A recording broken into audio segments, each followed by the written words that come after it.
get started? Okay. All right, as you notice, I have changed some things up in the room, right? So I moved our food narrative over to the wall because we are finished with it. I've got our sensory details, and there's a new culminating task listed up here, okay? So let's kind of talk about that food narrative for a minute. That food narrative, boys and girls, anything that we've learned so far in school, we've learned about sensory details, right? We've learned about transition words, correct? We've learned about some vivid verbs, and we've learned about dialogue, correct? Now, what did we do with all of those skills once we learned about them? What did we do? You wrote a what? A passage, a food narrative, right? So every skill we learned was a part of that narrative that you created, right? Okay, so that was the first half of Unit 1. Today is the day that we're going to Part 2, the second half of Unit 1, okay? So what we're going to look at to begin with is where are we going to go in Unit 1 now, right? So we have a new task that you're going to come to, okay? So we're going to read through this task right here.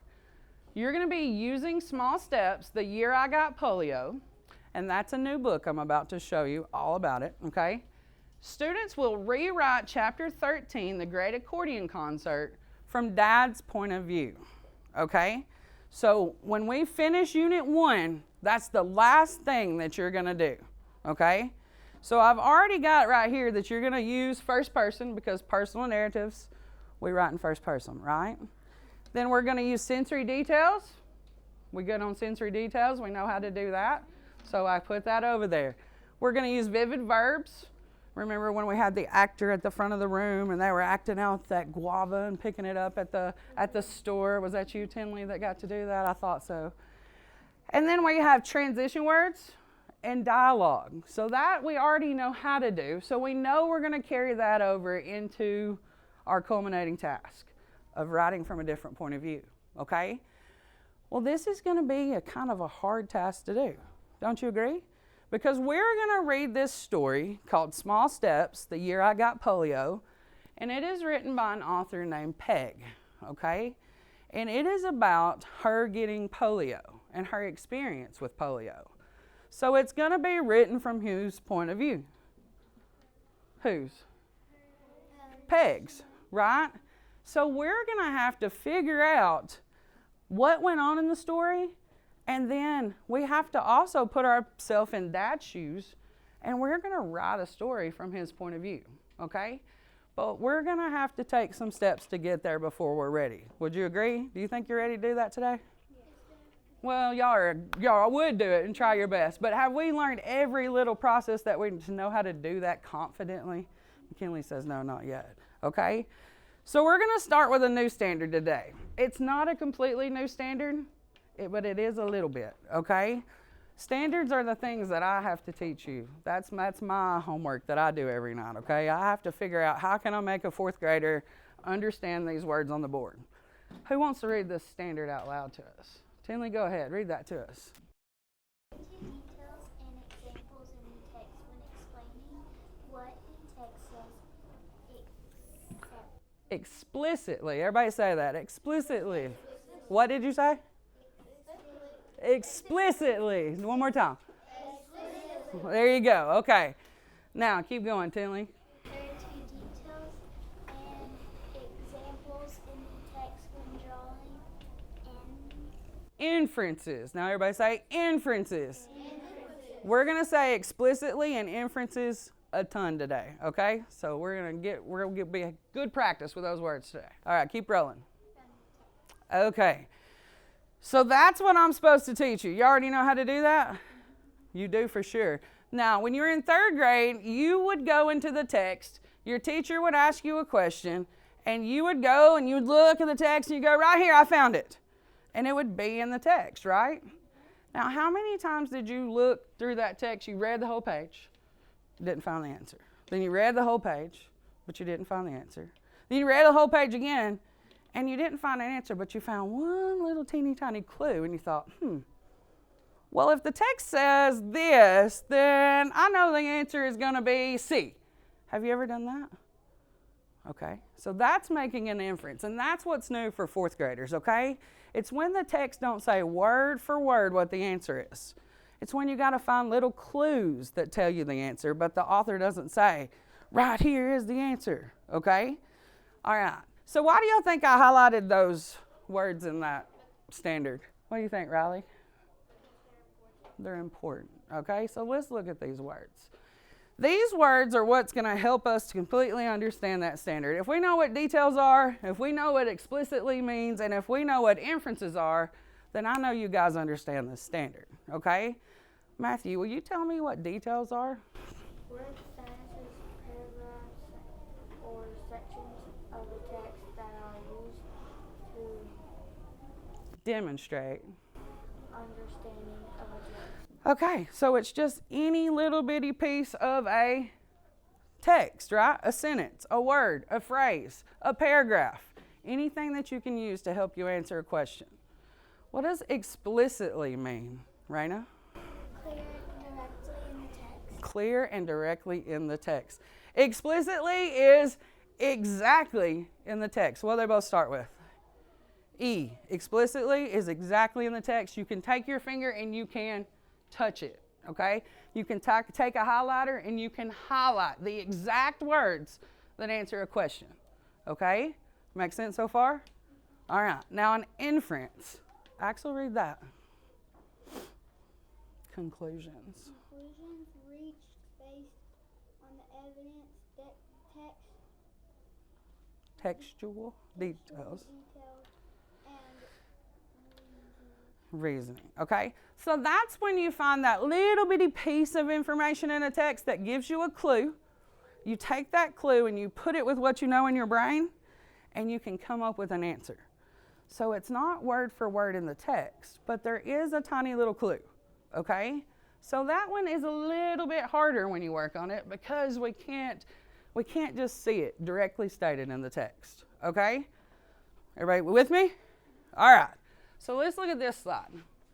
Your main question that we want to answer at the end of class today is, what is the difference between answering a question using explicit information that you find where? Exactly in the text, and making an inference. So I want to know by the end of class, what's the difference in those two things? Okay? Also, after answering questions about a text, can we look at a question and tell, did we find the information explicitly in the text, or did we have to make an inference? I want you guys to start recognizing that by the end of this class period. Y'all can do that, right? Okay. All right. So I have posted our question over here, so when we take the slide away, we know what we're doing today. We know which question we're answering. We want to know the difference between explicit and inference. Okay? Y'all with me? All right. Just a simple little explanation, kid-friendly words. If you can find information in the text that's stated directly in the text, you found explicit information. If you can explain what the author tells me right from the text, you used explicit information. Okay? Now here's the inference. I can use clues from the text and what I already know. I got a clue, I got my brain, and I can figure something out, okay? I can make a conclusion based on the evidence in a passage. So you've got evidence, you've got clues, and you can prove an answer from those clues you pulled out of the text, okay? Sounds a little extreme, but you're going to be able to handle it just fine, okay? All right. Here's a little example. Are you ready? Will you read this passage paragraph to us, please? On Saturday morning, Maya woke up early and looked out the window. She saw that the ground was wet and puddles covered the sidewalk. Maya put on her rain boots before heading outside to play. She carried an umbrella piercing the base. Okay, so we're going to go look at a difference in finding something explicitly in the text and making an inference. Bash, come here just a second. You got this. I have a question for you. I want you to underline, what did Maya wear on her feet before going outside? Underline it up there, right here. Not in the answer, in the passage. See if you can find it.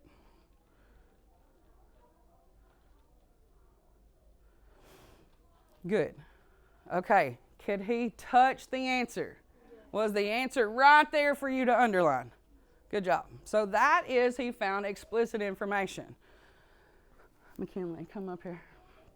Our next question says, what can you infer about the weather before Maya woke up? Now, McKinley, does the author tell us what kind of weather is going on? Does it say the sun is shining outside? There is a storm. There's a blizzard going on. Does the author give you clues? Will you underline those clues for us, please?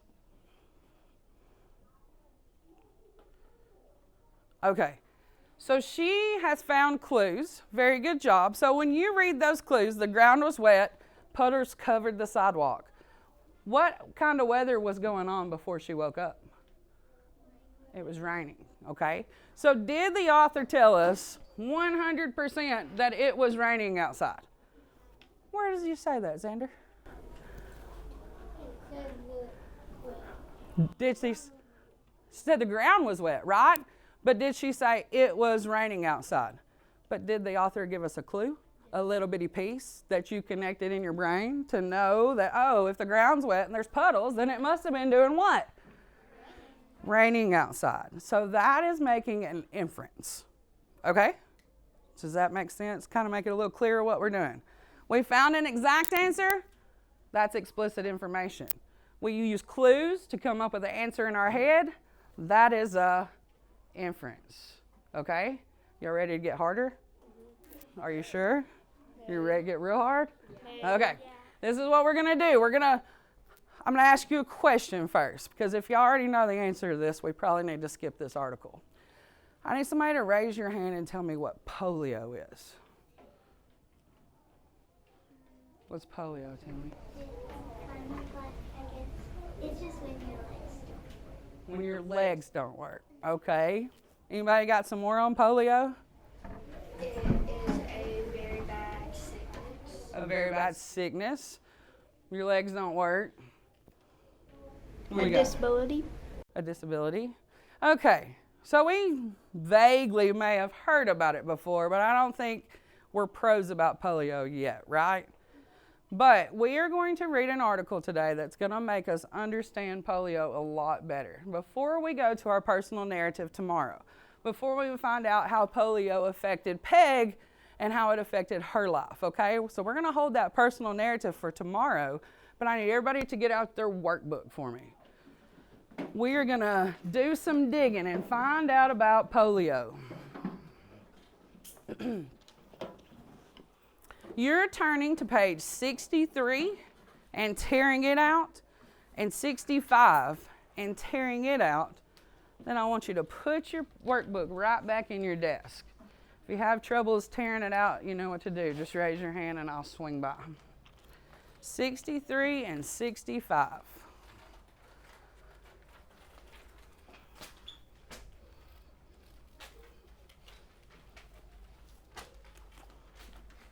While you tear yours out, I'm going to put mine on the screen.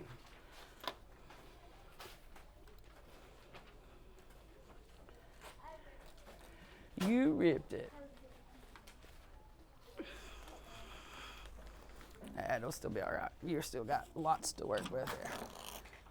There you go. Perfect. While you're tearing your paper out, you should also have a highlighter and a pencil. Highlighter and a pencil. Bash, do you have 2 pages? Did you tear out 63 and 65? Perfect. Good deal. Good deal, good deal.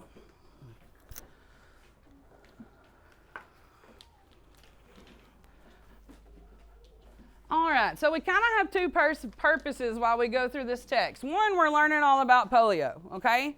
While we learn all about polio, we're figuring out what we can find explicitly in the text about polio and what kind of questions we can answer by making an inference, okay? We're going to be able to tell the difference in those 2 types of questions, okay?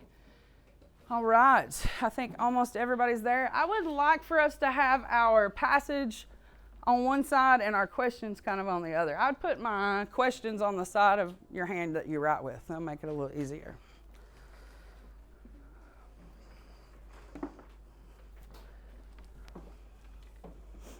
All right. So boys and girls, this text is, it's got a lot of medical words in it. It is a challenging text, but I think that you guys can handle it just fine.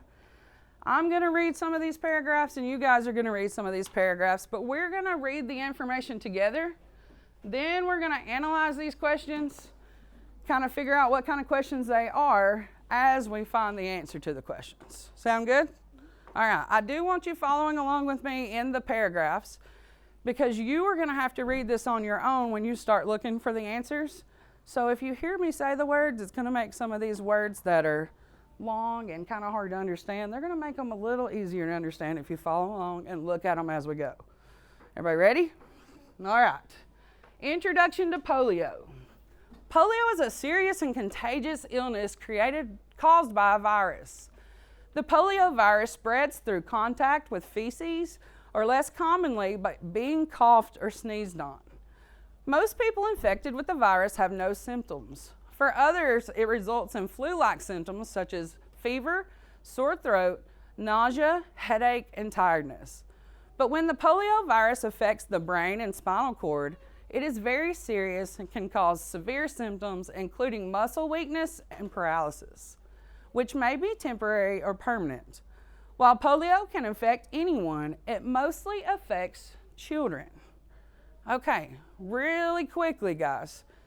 To understand this, there's one word I'm not so sure if we understand this. And it's kind of a gross word, but we got to talk about it. All right, what is that? Who whispered that? Case, what is feces? It's what? It's okay, we can talk about it right now. It's poop, okay? So I know y'all think about, well, who walks around with a bunch of poop on their hand and spreads a virus? But guys, all it takes is one little speck that we can't see with our eyes. And then I go, woohoo, I'm 900 on my AR test. You gonna leave me hanging? And we give a 5. And if I had a little bitty microscopic speck of didn't wash my hands after the bathroom, what did she just get? The same thing, right? So it could be passed that way. How else did it say it was passed? Oh, that's what you get. But how did we spread it? Okay, but sometimes we got to make sure that we understood what that feces was, okay? Gross, but we got it now. All right, who wants to read paragraph 2 for me? Go ahead, Raina.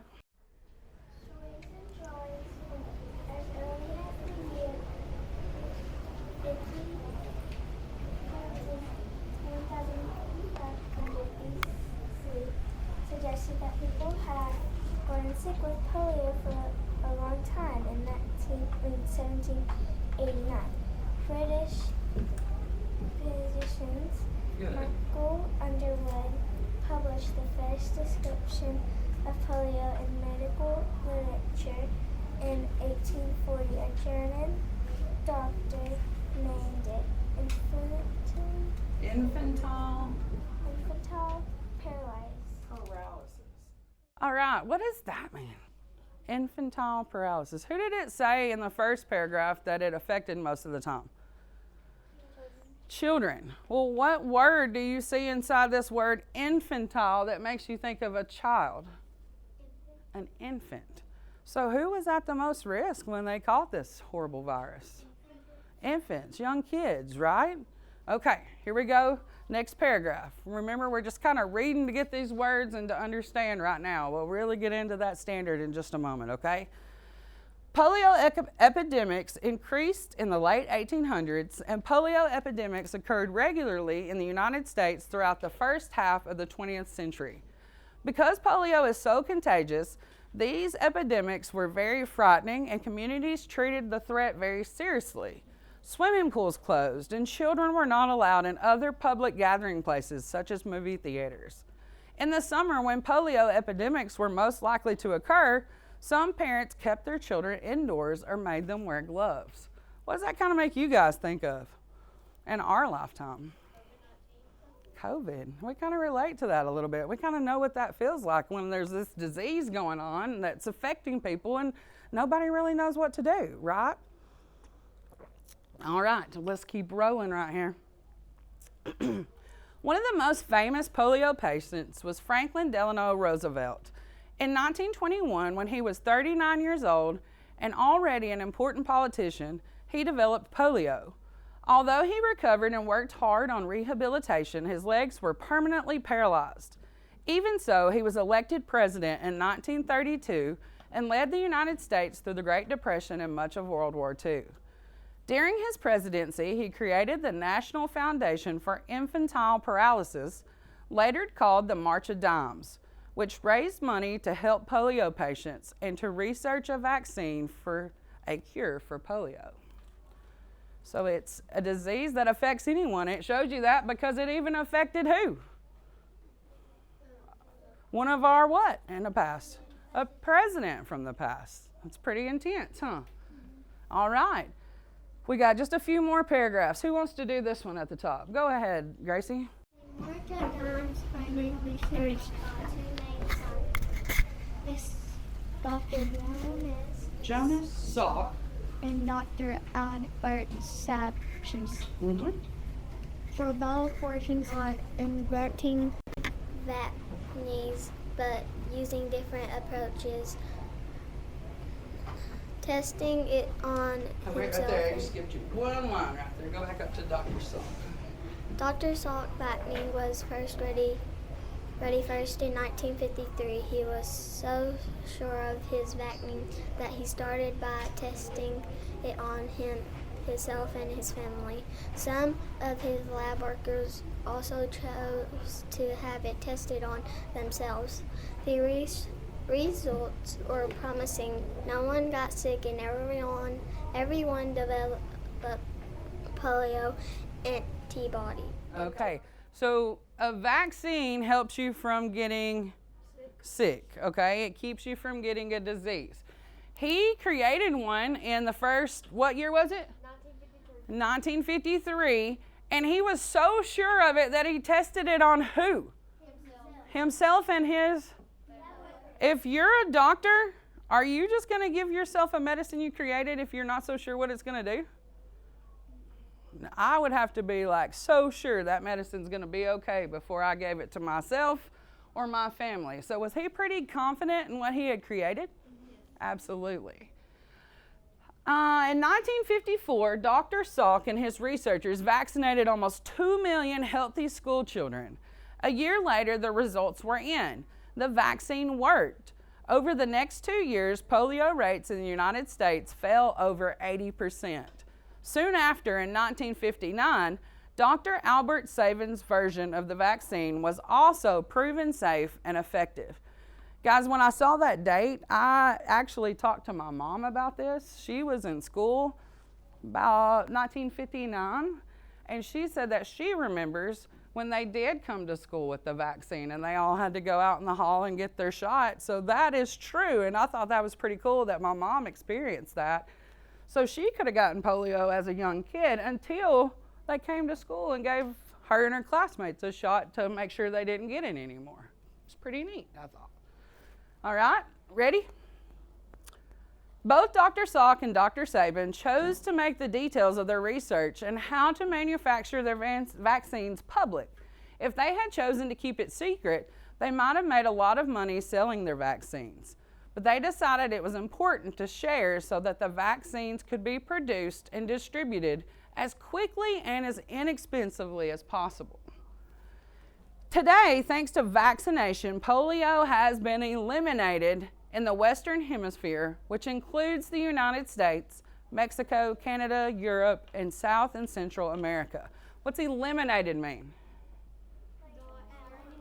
It's not here anymore. It's gone, right?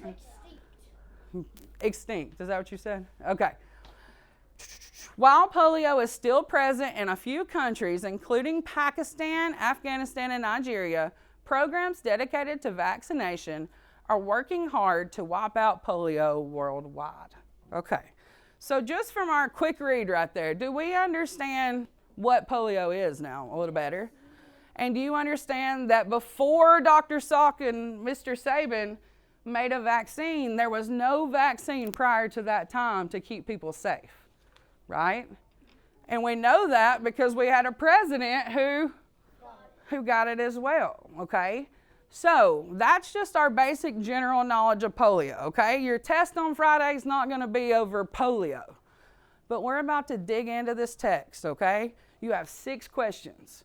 And we're going to see if we can find those answers to those questions in the text with our highlighter exactly using explicit information, or are we going to have to find a clue in the text to lead us to our own thinking to come up with an inference answer, okay? Because on Friday, I'm probably going to give you some questions that you have to find explicitly or make an inference in a text as a test, but I'm not about polio, okay? So everybody understands. We're gaining information from the text, but we're really about to dig in there and work on this standard we talked about, okay? Are y'all ready? All right, question number 1. Let's see here, Xander, could you read that out loud for the class? What is polio? First thing we're going to do, scan the text. I want you to find the paragraph that answer or that clue is in. What is polio? What is polio? You got a paragraph already, McKinley? What paragraph are you looking at? Paragraph 1. Don't tell us what the answer is. Everybody look in paragraph 1. If it tells you exactly, word for word, explicitly in the text what polio is, then take your highlighter and highlight that answer.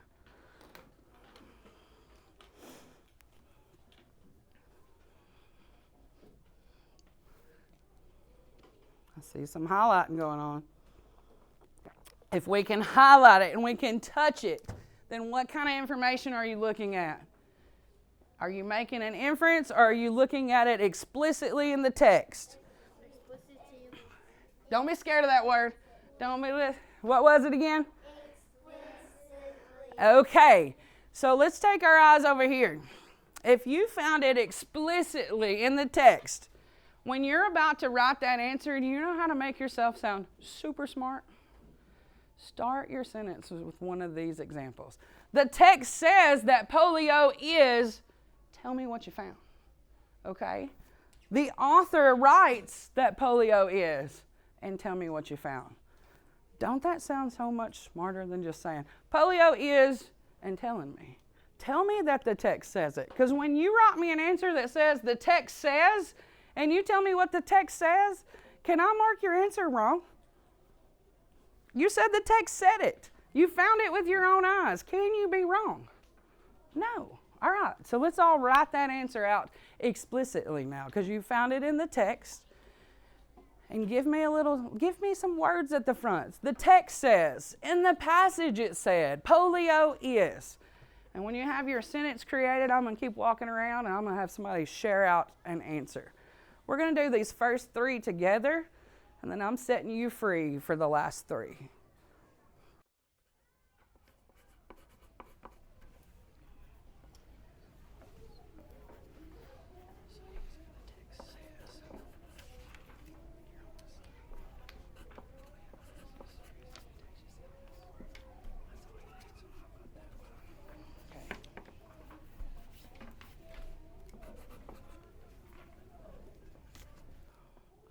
Where's your starter sentence?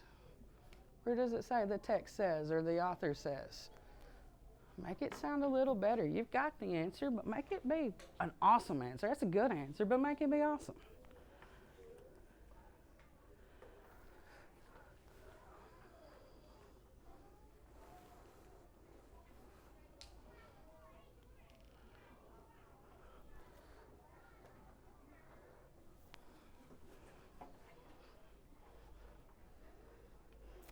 If you're finished writing your answer, make sure you started with a capital letter.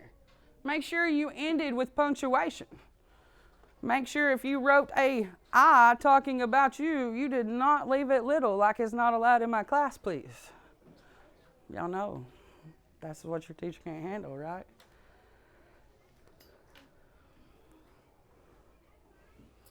Case, will you read out loud what you wrote to number 1? Says polio is a illness caused by a contagious virus. All right. Now, Case, can you come up here and show me where you saw that? There you go. It's ready to go, bud. Okay, polio is serious and contagious illness caused by a virus. Can we touch it in the text?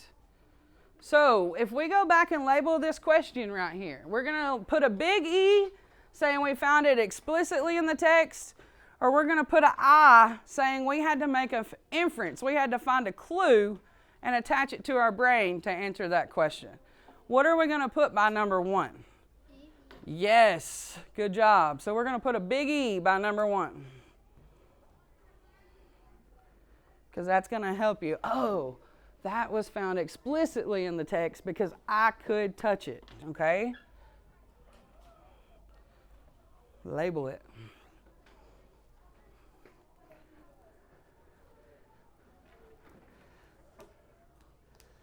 Okay. All right. Question number 2. Gracie, will you read that question out loud for us? What are the symptoms of polio?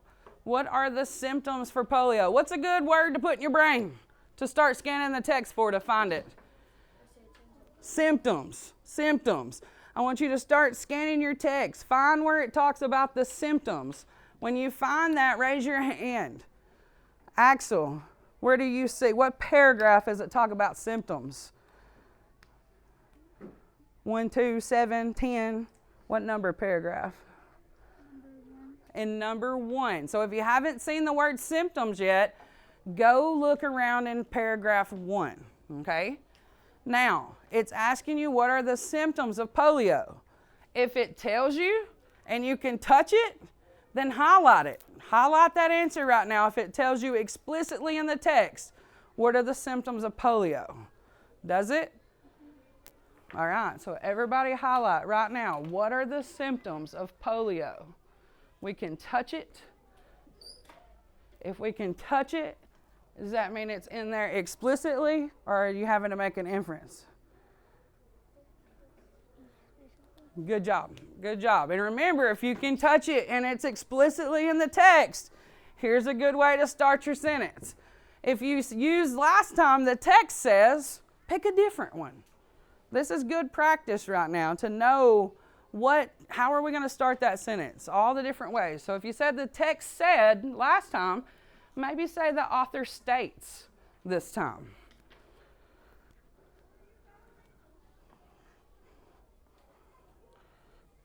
Erase that. You aren't listening to what I'm saying there, darling. You didn't fix this one. I want you to start doing this. You're a very smart girl, but I want you to use the things I'm asking you to use. Good.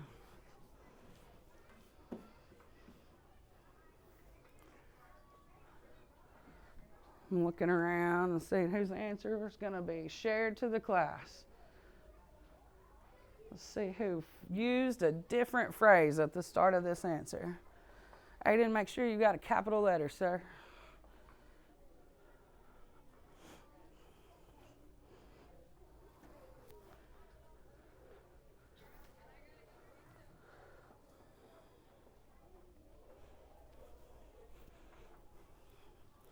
Everybody's doing a good job.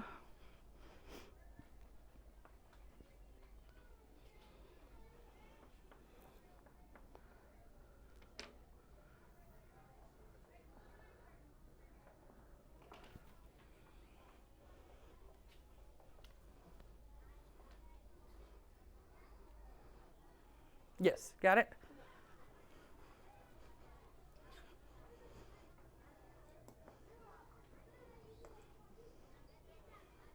Okay, I'm going to use you in just a second. And I'm going to use McKinley in just a second, okay? Good job, good job. Just what'd you forget at the end?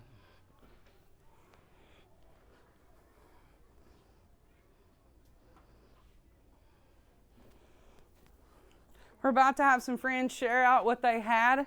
However, I'm going to give you two examples right here, okay? You ready? All right. If you're still writing, just turn your ears on while you write, okay? All right. So Tinley is going to share what she wrote, okay? The symptoms are a fever,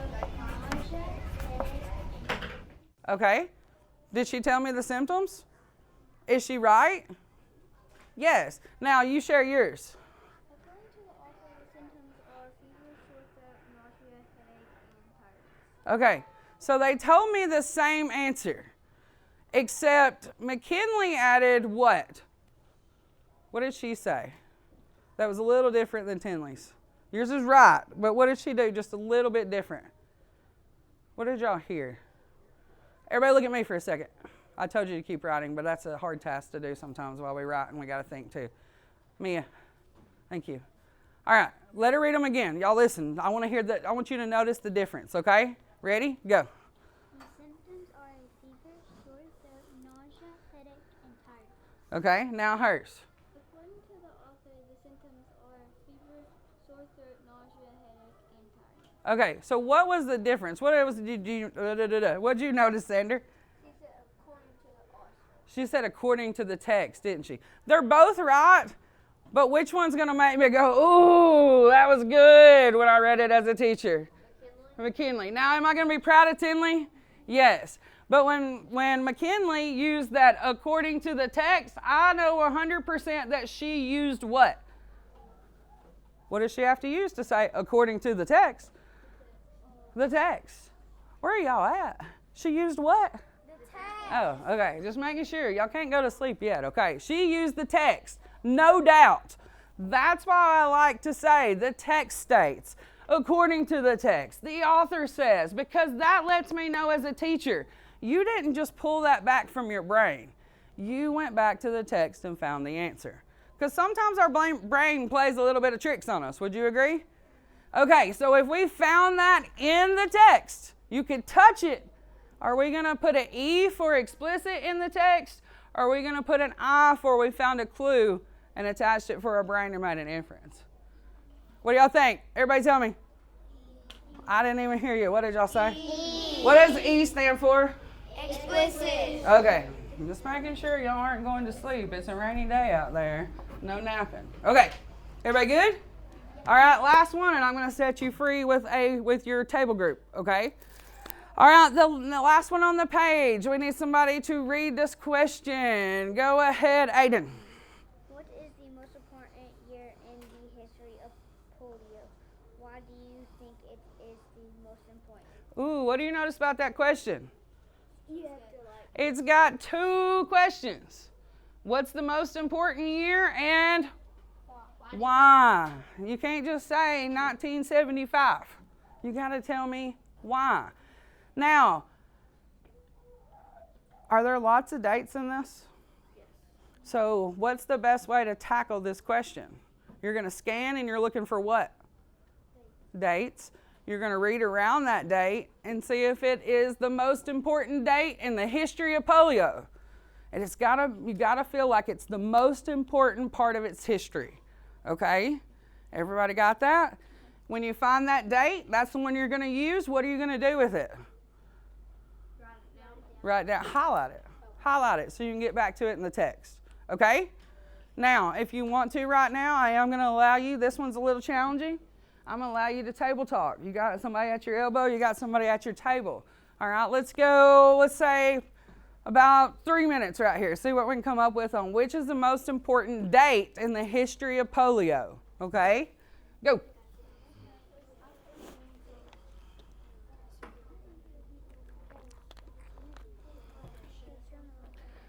You'll got to scan, you look for your dates. Okay? Now think about, probably would start about right here scanning and go into the back and you figure out what's the most important date for the history. What do you think? Why? Because the cure for polio was found. Okay, so talk to your group about that. You might be onto something. That's pretty important, wouldn't you say? What are y'all thinking? Could yours be different than Raina's? Absolutely. But you got to have a what?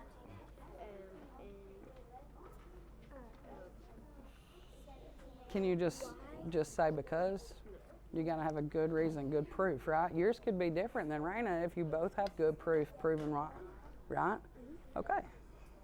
So what were y'all thinking though? I was thinking he was elected president in 1932 in the United States. Okay, who was he? It was Franklin Delano Okay, so why did that make that the most important date in history for polio?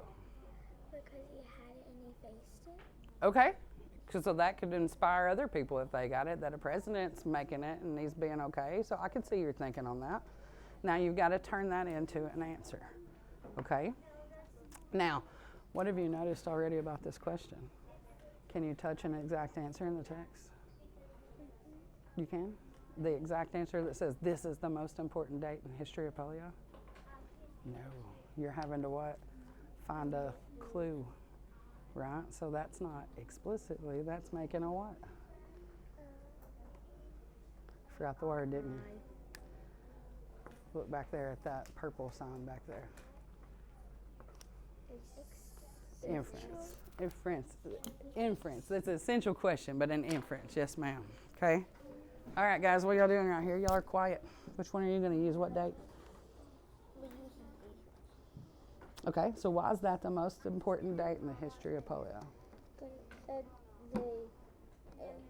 he created the National Foundation for the Institutionalized, and he also called it and they also raised money to help polio and research the vaccine for cure. Okay, so he helped to do that vaccine real quick. All right. What you got? What's your most important date? The late 18,000s. Why is that the most important date in the history of polio? The most important date ever that polio faced. Because the United States grew the first half of the 20th century because polio. Okay, so that's showing how it can infect a lot of people. But what about this date back here? And right here, all of a sudden they have a what for it? Can anybody ever get it again? Is that pretty important? Okay. What we got over here?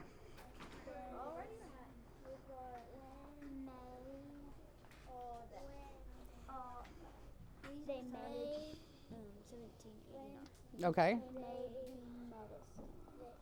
In 1789 is when they made the medicine? That's when they named it. All right. Hey, let's pause for a second as a group real quick. Because I'm seeing some answers. I've got some different dates. All right, tell me the main date y'all focused on right here. 1932. What was the date y'all picked out right here? 1932. What date did y'all use? Okay, and what date did you guys use? 1789. Okay, so why is 1789 important to the history of polio? Because the British Michael Underwood published the first description of polio in medical literature in 1840.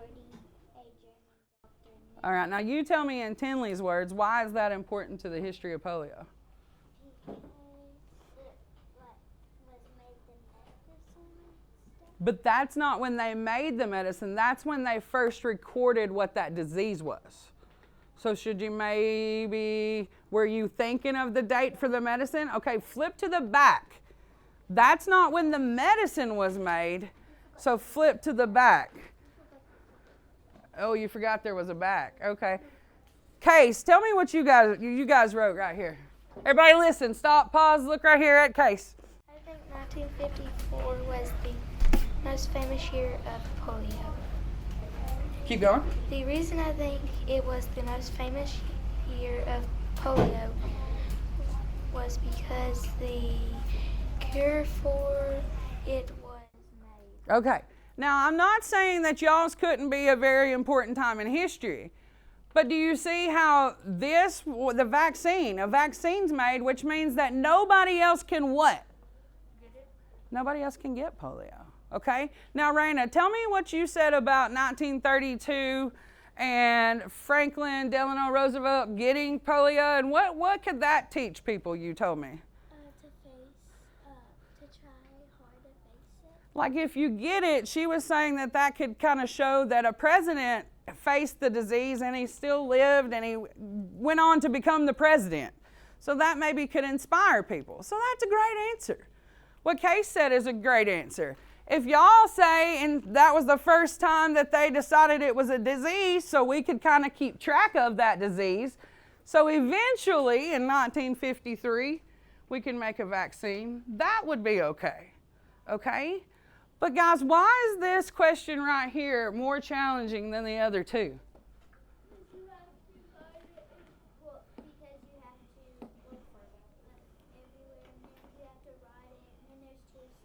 Did it say in the text, the most important date in history about polio is? What was that word you just said? You have to infer. You have to think about the date. You have to think about the most important time in polio. Well, polio was a disease. It infected a lot of people. When did that disease stop being able to infect people? What date? Y'all look, you got a text all about it. When did the vaccine get made and people would stop getting it? 1954, okay? So we just made a what? Was that found explicitly in the text? Or did you find a clue? And you had to think about the history of polio. Where would the most important time be? You have to connect everything you knew in your brain about polio to be able to decide if that was the most important date the text gave us. So we made a what? An inference. We made an inference. So let's go ahead and label this question number 3 real quick. An inference. Woo! Y'all know how I forget to hit that button all the time, don't I? All right, a big I right here. So I'm saying that to lead us over here to the board.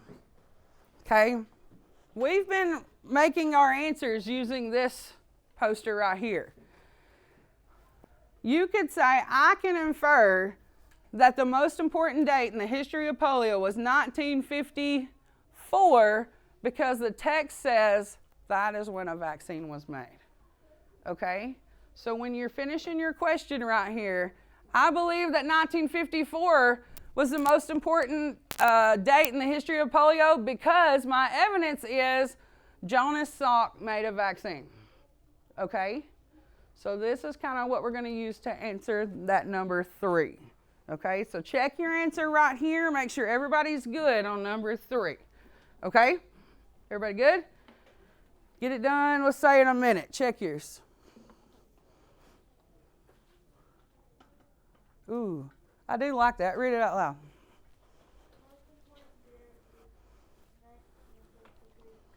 In 1953, they were so sure they tested it on themselves. You only forgot one word in there. They were so sure about the what?